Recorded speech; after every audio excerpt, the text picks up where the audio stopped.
We apologize for what appears to be the delay in the continuation of our show, but let's take you to South Africa now, where President Cyril Ramaphosa has taken decisive action by suspending two judges, Tshifhiwa Maumela and Nomonde.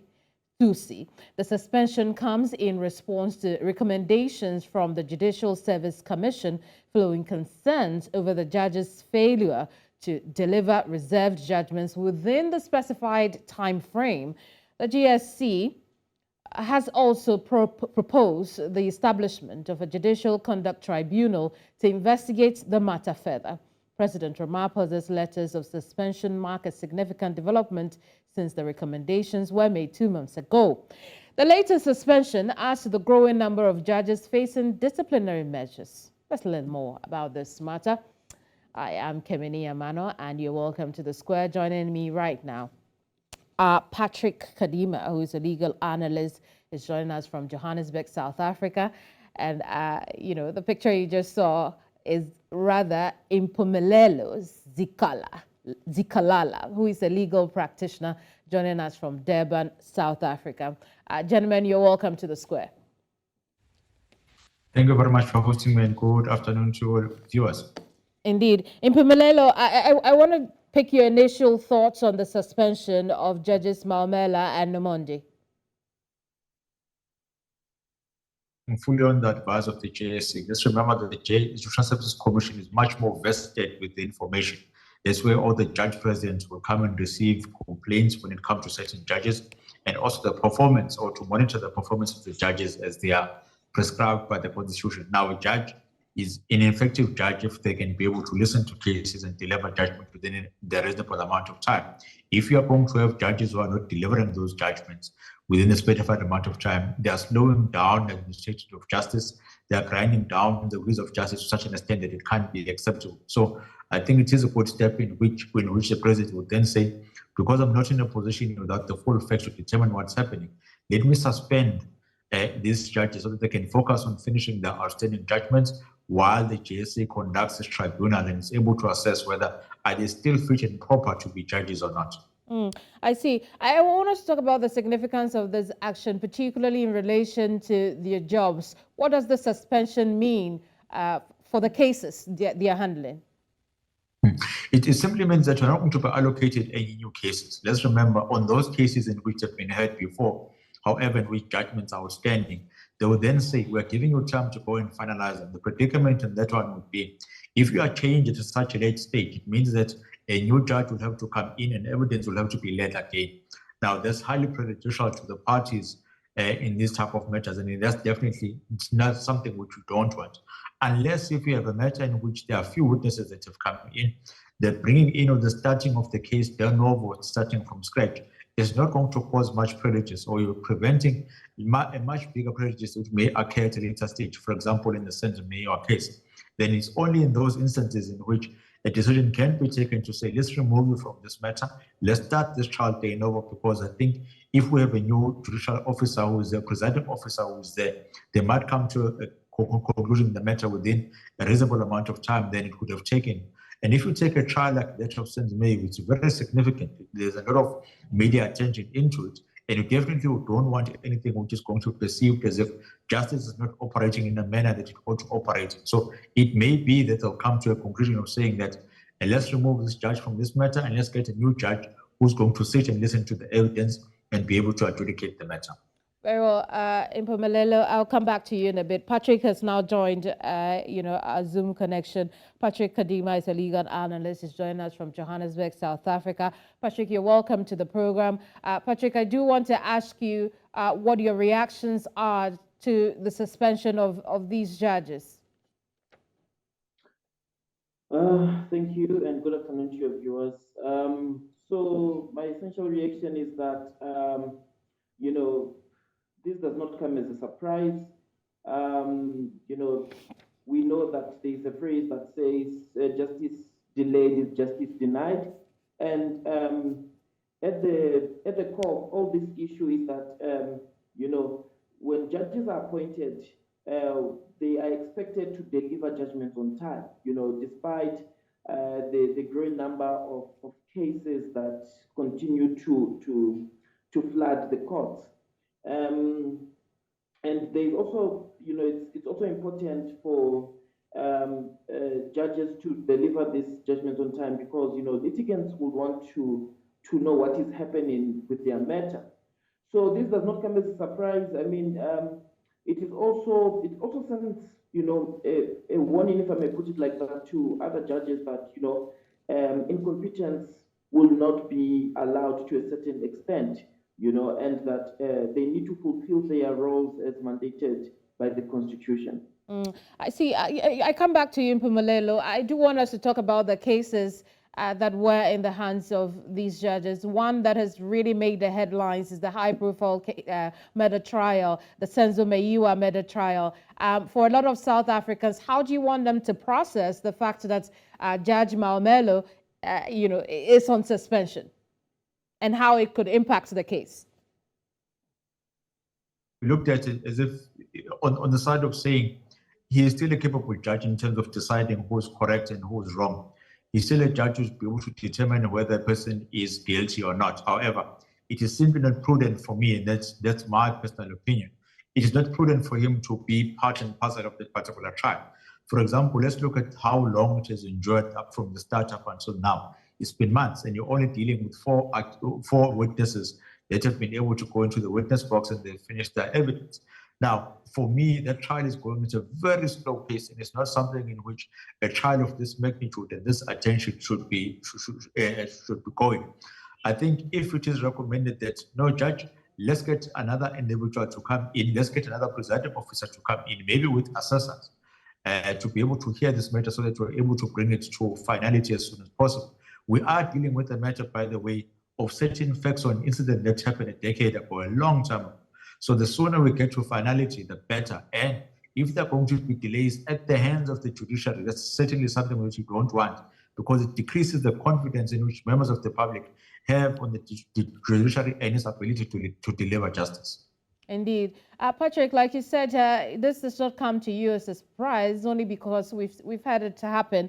At last check, this will probably be at least 4 judges going on suspension over one issue or the other. What does it say to you about the judicial system? Is this a good sign of accountability, or is this a sign that our judges are slacking?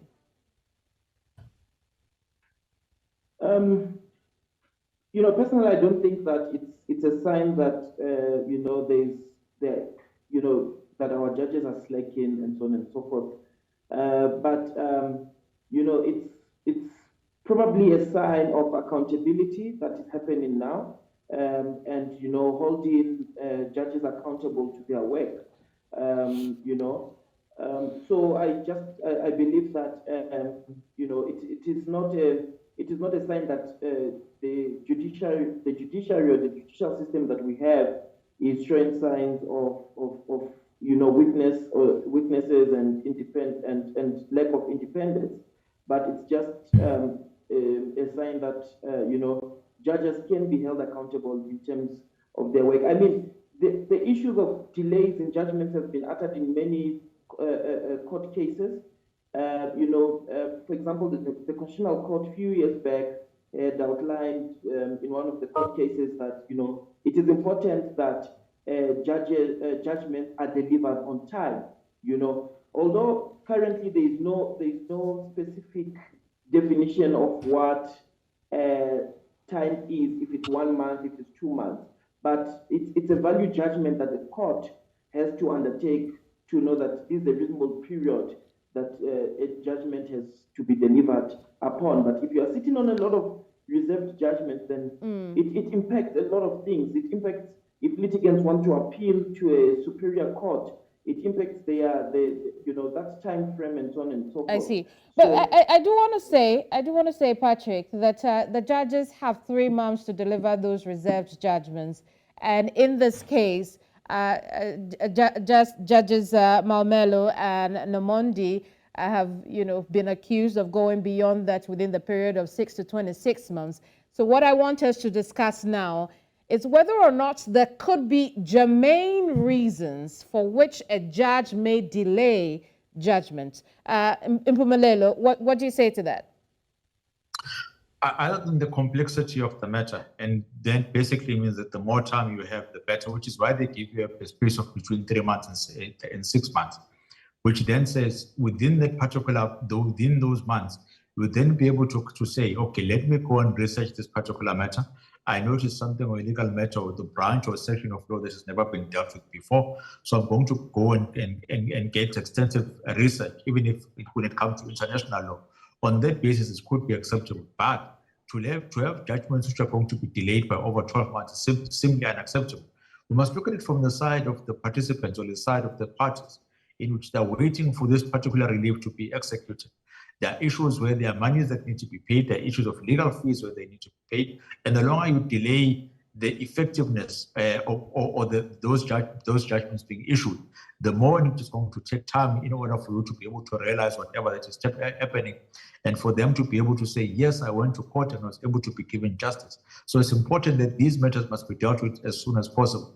Now, 3 to 6 months, acceptable. Beyond 6 months, it's just not acceptable at all. I see. Patrick, I'll ask you the same questions. What are your thoughts on this? Are there germane reasons why, the judges could delay their ruling?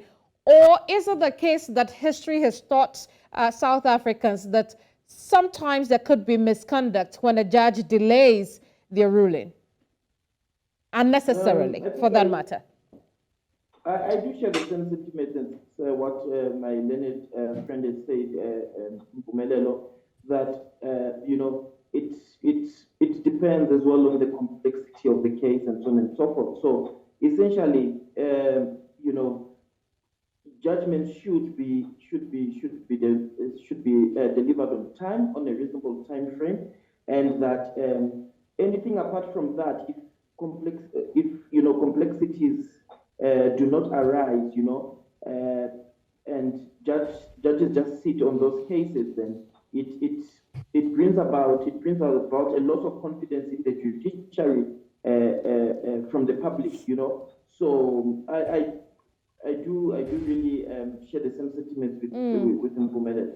I see. How much of this delay could be attributed to the judicial system itself, perhaps systemic failures, Patrick?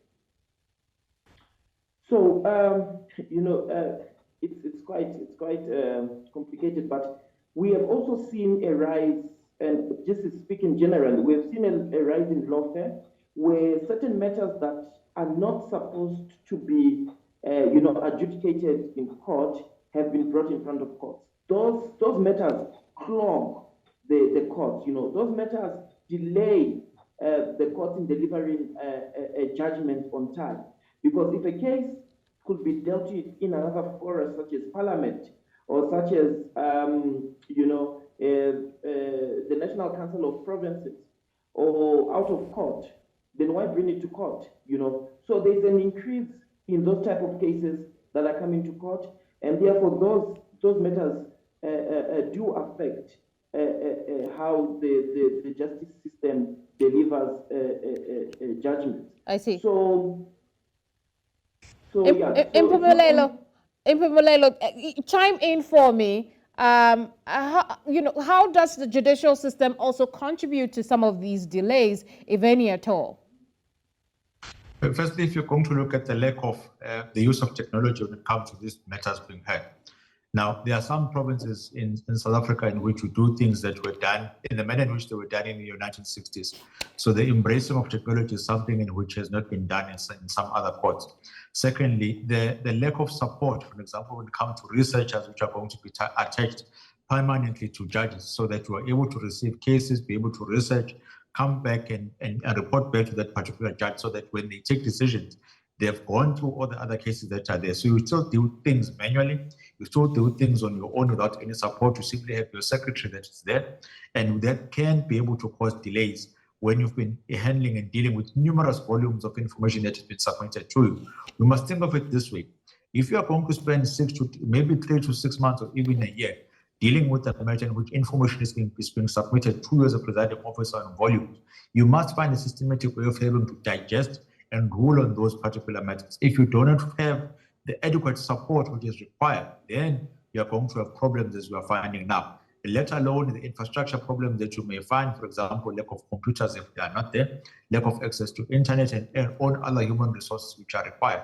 So it takes a lot in order for a judge to be able to work optimally and be able to deliver on the results in which they are given. And going through this JSC process when you are accused of not being able to produce judgment correctly, having an opportunity to state your case, to say, you know, I would love to do it, but the amount of work which has been given to me is simply too much, and the amount of resources that has been allocated to me, it is not adequate enough so that I'm able to deliver the judgments or perform as a presiding officer as expected. Well, I think we lost Patrick on our connection there, so I'll stick with you, Mpumelelo. While we're on we'll come back to the issue of the South African judicial system, but I do want us to talk about the chaos that this could create. Could there be avenue for people to come up, people whose cases have gone before these judges to come up and seek review? Will there be justification for that? They may be, but you also need to remember that if you go to court and allege something, you must be able to prove it. So the mere stating that a judge who was hearing my case has now just been suspended does not mean you can cast an aspersion in the manner in which that case has been decided in. As explained earlier, the suspension or the effect of the suspension simply means that there's no new cases which are going to be allocated to the judge. They're going to deal with what is in front of them, adjudicate on it, and if you are not happy with the decision that has been provided to you, use the normal review and appeal processes that are there, because in this case you are in the High Court, go to the Supreme Court of Appeals, or even go to the Constitutional Court. Where you might find a problem when it comes to the suspension and the removal of a judge, it is when matters have been heard and the judge is going to say, I cannot be able to render a judgment in this matter. Either did not take notes properly or the information is simply not available to me. Then that case is forced to start day no. Think about it this way. You've been enjoying a trial for maybe close to a year. You've been paying legal expenses and only to be told at the last minute that you have to start from scratch.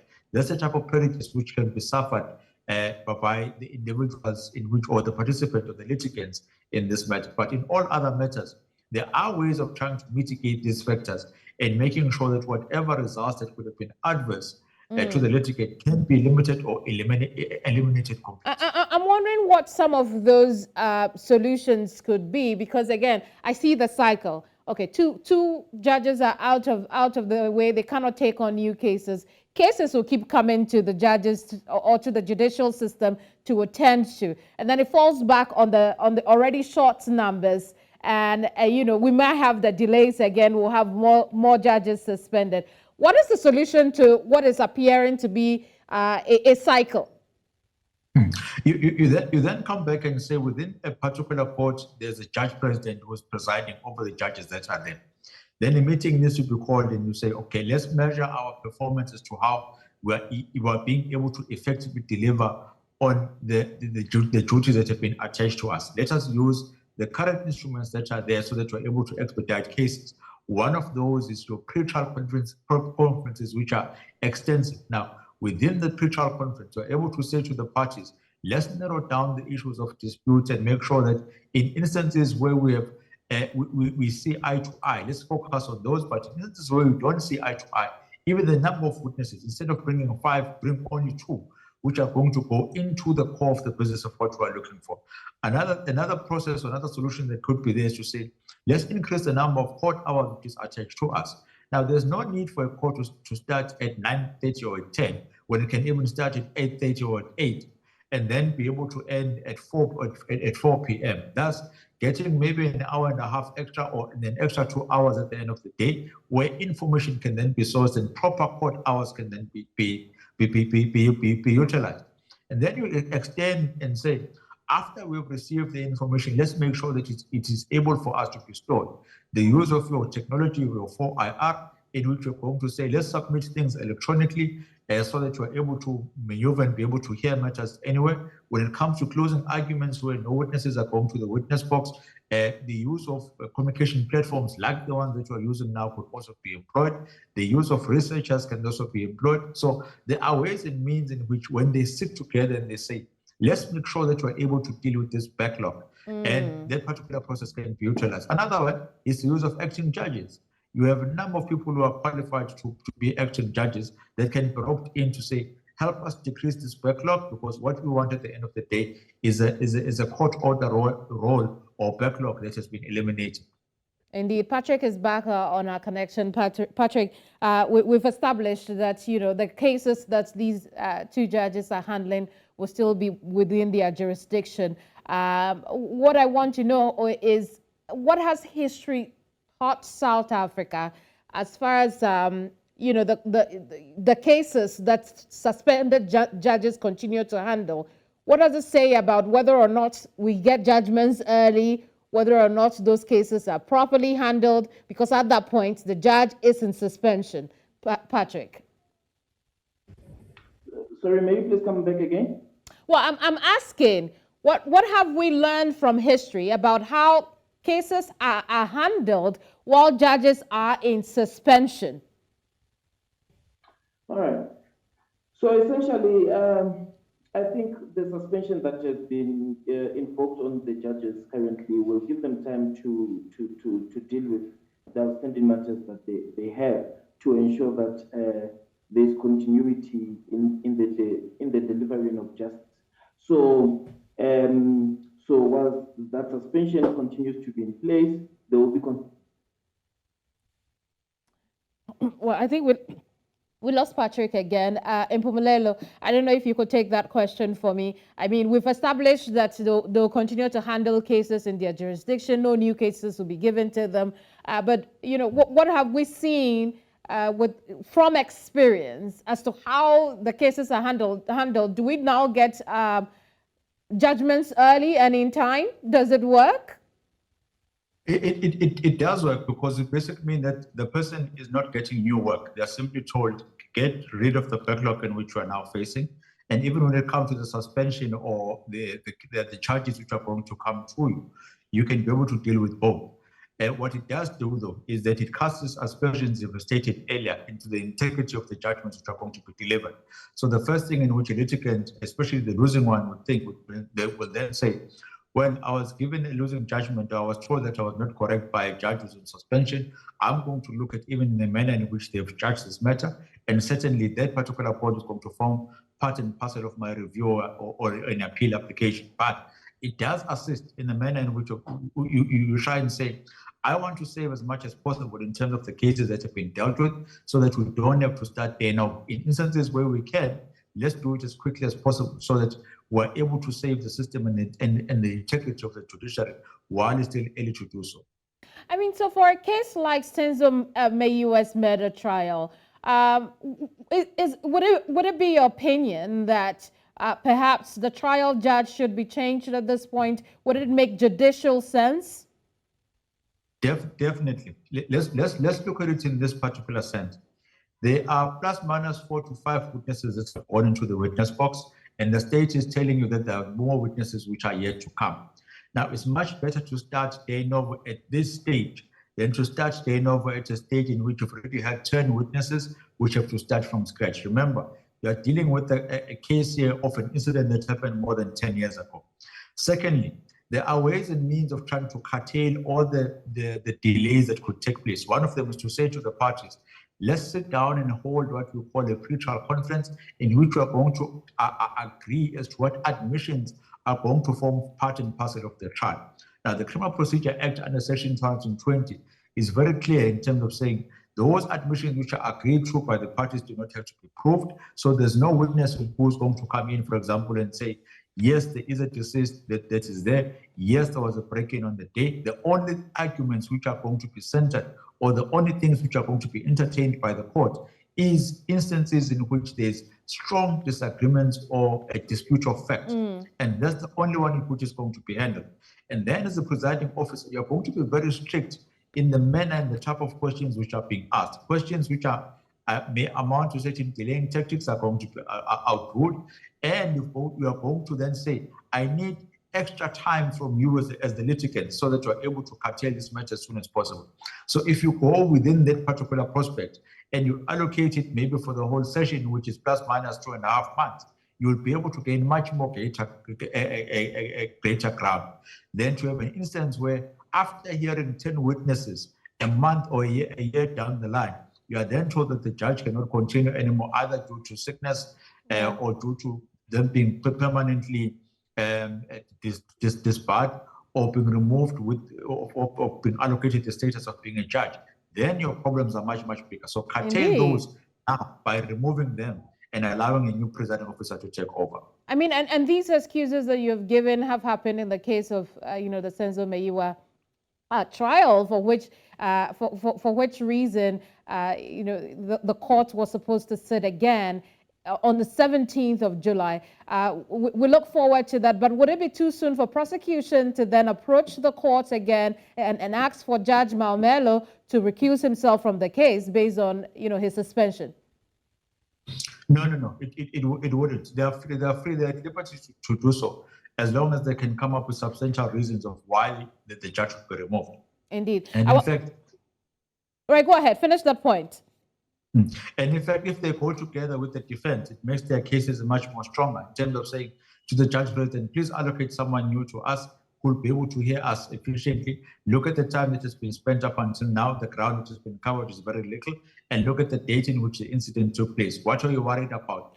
It's the quality and the quantity of the evidence. People are going to pass on or die, and they're going to die with crucial information that might be needed to secure conviction or to secure the innocence of the accused. Indeed. I do want to clarify that at this point, we are not saying that Judge Maumela has misconducted himself in the Senzo Meyiwa case or any other trial. But what we do know is that the JSC will constitute a tribunal to look into the conduct of the two judges who have recently been suspended. What will be the terms of reference in trying to investigate the matter? Now, what they look at is that they want three things. Are you capable of doing the job of being a presiding officer, of being a judge? Number two, have you engaged in instances of gross incompetence, or have you engaged in activities of gross misconduct? Now, you must take note of the gross. It's not just your normal misconduct, it's not just your normal incompetence. It has to be something which is extreme.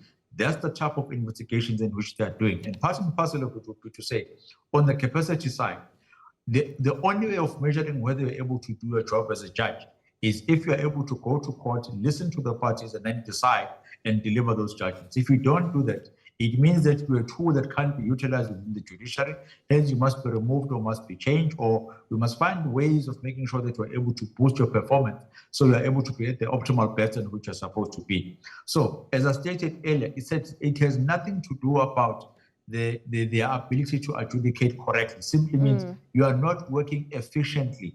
And we want to investigate whether that non-working efficiently is causing extreme delay to such an extent that it can be considered as being gross. If the answer is yes, then we can have grounds of removing you. But if it is not, it's simply matters which are beyond your control, as stated earlier, like your human resources not having enough equipment or things which will enable you to work optimally. Then they can come back and say, Judge, we exonerate you. You have done nothing wrong. It was due to circumstances beyond your control. And then, so it brings me back to an earlier question I asked about whether or not there have been instances where, post-investigations into why reserve judgments were delayed, it was found out that there have been some misconduct at play in the work of the said judge or judges. I think that particular question will then be answered during the proceedings which are going to be handled by the JSC, in which a question is going to be posed to a judge to say, a reasonable judge in your shoes would not delay in delivering this particular judgment, especially when you have all the material and the information that you need at your disposal. Please tell us what is causing you to delay in this particular manner. If you can't come up with a plausible answer, then one of the reasonable suspicions which are going to be there is there might be a foul play that is taking place. But unless you can be able to prove some allegations that cannot be proved, it might be an instance where there's been poor performance, an instance in which there's been non-monitoring of the performance which is required, or an instance in which we may have been selected you incorrectly when we wanted you to be a judge, because we can clearly see that you do not possess the adequate qualities in order for you to be a judge and be able to strive within the judiciary of South Africa. I see. And I do want us to talk about the judicial system in our last few minutes now. But before then, talk to us about what time frames the tribunal is supposed to be constituted and finish its work in order to regain public trust or otherwise in this instance. Now, the Judicial Services Act, I think, is silent, but I stand to be corrected on the amount of time in which it needs to be constituted. But it does say within a reasonable amount of time. So it would depend on the availability of funds, depend on the availability of the presiding officer and all the other litigants that are there. They must be given adequate time in order for the initiators to draft the charges, adequate time in order for those judges who have been accused to defend themselves, and for the hearing to actually sit and take place. Now, it does basically mean on a practical level that I go back to my chambers and look at all the cases in which I've handled and check whether I've done something wrong or done something right. In instances where there have been delays, I must then come up with a principal explanation of why those particular delays have been there. There are instances in certain matters that have gone on for more than a decade. If you take the matter of Judge Sope, but I would think that's a unique matter. There are other matters like the death of Judge Mutata that have taken place and taken a large, considerable amount of time. But it is not something which is going to end anytime soon due to the manner in which these type of matters have been conducted previously. Well, sounds like the shadow could be cast for a while. But let's talk about the generality of the judicial system. We've mentioned a few things that could help judges do their jobs better. But are there enough judges in South Africa? What else could be done to boost the efficiency of the judicial system so people are not waiting too long to hear judgments on their cases? There are going to be the lack of warm bodies when it comes to judicial offices. However, the solution which is always available and which is utilized all the time is the appointment of acting judges and even acting magistrates, in which you then say, because I can't appoint you permanently, for a temporal basis, I'm going to give you the powers and the duty to go and adjudicate matters. Now, that sort of covers the part of human resources that might be a problem.